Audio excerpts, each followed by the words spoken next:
आप सब देख रहे हैं बाहु एक्सप्रेस और मैं हूं आपके साथ ऋतिका। जब से जम्मू कश्मीर में प्रॉपर्टी टैक्स 1 अप्रैल से लगेगा ये कानून आया है, तब से बहुत से political parties, social organisations, social activist और कॉमन लोग जो है इस चीज को लेकर आवाज उठा रहे हैं। लेकिन एडमिनिस्ट्रेशन जिनका कहना है कि हम एक कॉन्स्टिट्यूशन के साथ चलते हैं, यानी कि लेफ्टिनेंट गवर्नर की बात करूं तो कल भरी सभा में उन्होंने प्रॉपर्टी टैक्स के साथ साथ एंटी इंक्रोचमेंट ड्राइव के बारे में भी अपना बयान दिया, जिसमें लोगों को उन्होंने दिलासा देने की कोशिश की। प्रॉपर्टी टैक्स और एंटी इंक्रोचमेंट ड्राइव के क्या फायदे होंगे, किस तरह से जम्मू कश्मीर के लोगों को इससे फायदा मिलेगा, लोगों के लिए डेवलपमेंट होगी, जम्मू कश्मीर के सिटी के लिए जो है वो एक फायदा मिलेगा, उसके बारे में जानकारी दी है। तो कल भरी सभा में जहां पर प्रॉपर्टी टैक्स के साथ साथ एंटी इंक्रोचमेंट के बारे में जानकारी दी है, उसके बारे में मैं आपको स्पष्टता से बता दूं, जिन लोगों ने उनका बयान नहीं सुना, कि प्रॉपर्टी टैक्स और एंटी इंक्रोचमेंट ड्राइव को लेकर मनोज सिन्हा का क्या कहना है।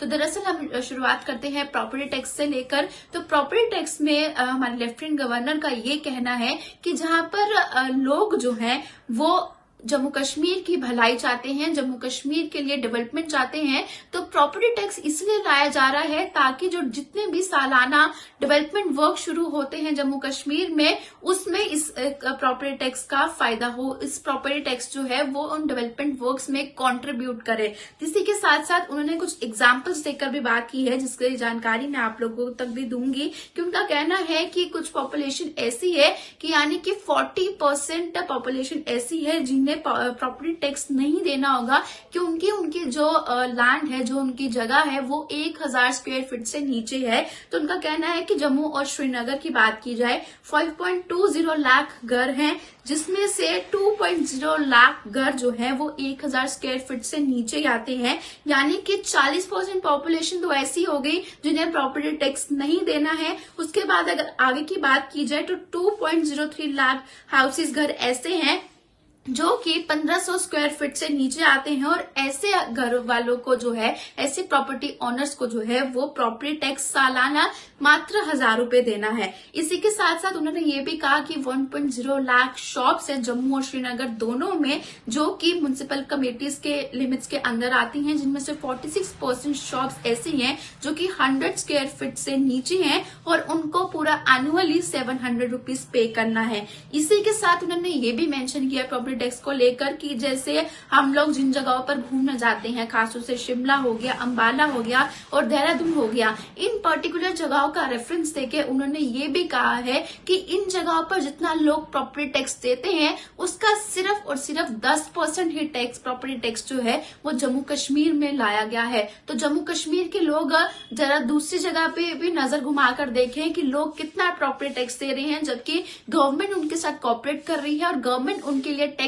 कम लेकर आ रही है। तो ऐसे में उन्हें भी गवर्नमेंट के साथ जो है वो कोऑपरेट करना चाहिए, और सिर्फ 10% उन लोगों का कंपैरिजन जो है वो प्रॉपर्टी टैक्स जम्मू कश्मीर में लाया गया है। तो लोगों को इसमें कंट्रीब्यूट करना चाहिए, और ऐसे में कंट्रीब्यूट करने के साथ साथ जो है वो जम्मू कश्मीर का विकास जो है, उन सब कार्यों में ये सब पैसों को इस्तेमाल किया जाएगा। साथ ही प्रॉपर्टी टैक्स की अंतिम बात उन्होंने ये मेंशन की कि सालाना 900 करोड़ रुपया दिया जाता है, जो कि डेवलपमेंट वर्क होते हैं जम्मू कश्मीर में। तो उन डेवलपमेंट वर्क्स को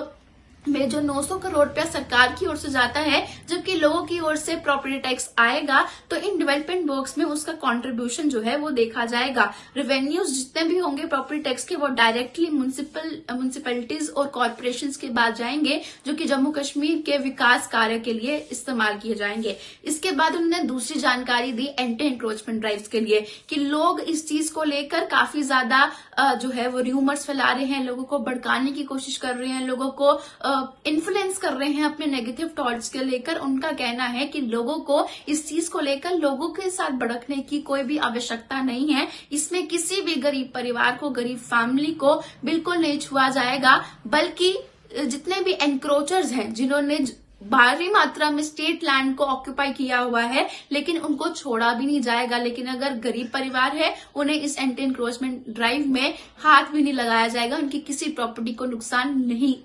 होगा। इसी के साथ उन्होंने कहा है कि जितनी भी एंटी इंक्रोचमेंट ड्राइव में जितनी भी स्टेट लाइन को खाली करवाया जा रहा है, ये जम्मू कश्मीर के लोगों के वेलफेयर के लिए है, क्योंकि इन जगहों पर hospitals clinic, sports areas, facilities जो है वो लोगों को दिए जाएंगे, ताकि यहाँ के जो जम्मू कश्मीर के लोग हैं इन्हें भी बेटर फैसिलिटीज जो है वो प्रोवाइड की जाए। ये लोगों की वेलफेयर के लिए ही लैंड्स को यूज किया जाएगा, जहाँ पे लोगों की वेलफेयर के लिए हॉस्पिटल्स खोले जाएंगे, क्लिनिक्स खोले जाएंगे, स्पोर्ट्स एरियाज खोले जाएंगे, जहाँ पे स्पोर्ट्स की फैसिलिटीज लोगों को दी जाएंगी। तो ऐसे वेलफेयर के काम जो है वो जम्मू कश्मीर गवर्नमेंट करने की कोशिश कर रही है, जिसमें जम्मू कश्मीर के युवाओं को, जम्मू कश्मीर के हर एक नागरिक को सरकार के साथ हाथ मिलाने की जरूरत है और उनके साथ शाना बशाना खड़े होकर साथ चलने की जरूरत है, ना कि लोगों के इन्फ्लुएंस में आकर, लोगों के थॉट्स में आकर जम्मू कश्मीर के लिए यहाँ पर नेगेटिव थॉट्स क्रिएट करने हैं, प्रोटेस्ट करना है और जम्मू कश्मीर में जो एक शांतिमय माहौल बना हुआ है उसे खराब करना है।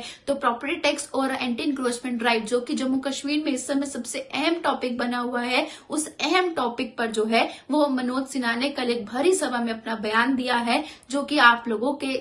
समक्ष मैंने रखा है। आप लोग अपनी राय कमेंट बॉक्स में रखना ना भूलिएगा और देखते रहिए बाहु एक्सप्रेस। जम्मू वासियों के लिए खुशखबरी, 39 बेकर्स आपको आपके परिवार के सिदरा में भी खुल चुकी है। चाहे बर्थडे पार्टी हो या कैजुअल पार्टी या फिर वीकेंड एंजॉय करना चाहते हैं आप अपने परिवार के साथ, इससे अच्छी प्लेस आपको जम्मू में कहीं नहीं मिलेगी। तो किस चीज का वेट है, जल्दी जाइए और अपना खूबसूरत दिन वहाँ पर एंजॉय कीजिए।